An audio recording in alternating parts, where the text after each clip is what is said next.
اللہ کے نام سے شروع جو بڑا مہربان اور نہایت رحم کرنے والا ہے۔ السلام علیکم ورحمۃ اللہ وبرکاتہ۔ ناظرین، آپ دیکھ رہے ہیں اسلامک ورلڈ اور میں ہوں سید ذیشان علی کاظمی۔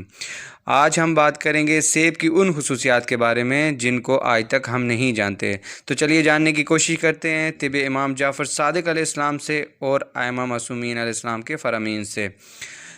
ارشاد امام عالی مقام ہے کہ ہر میوہ پہ زہریلا مادہ ہوتا ہے، لہذا اس کو کھانے سے پہلے خوب پانی سے دھو لینا چاہیے۔ امام علیہ السلام نے فرمایا، سیب کھاؤ، یہ حرارت کو دور، شکم کو سرد اور بخار کو برطرف کرتا ہے۔ اگر لوگوں کو معلوم ہو جائے کہ سیب میں کیا خصوصیات اور خوبیاں ہیں تو بیمار سوائے سیب کے کسی اور دوا کو نہ کھائیں۔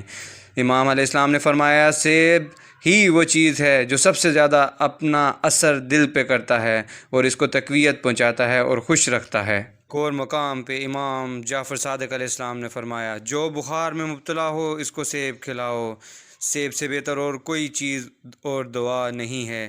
ناظرین، اگر آپ کو میری یہ ویڈیو پسند آئی ہو تو میرے اس چینل کو لائک اور سبسکرائب کریں اور نیچے دیے گئے بیل آئیکن کو دبا دیں تاکہ اس طرح کی مزید انفارمیٹو ویڈیو آپ تک بآسانی پہنچ سکیں۔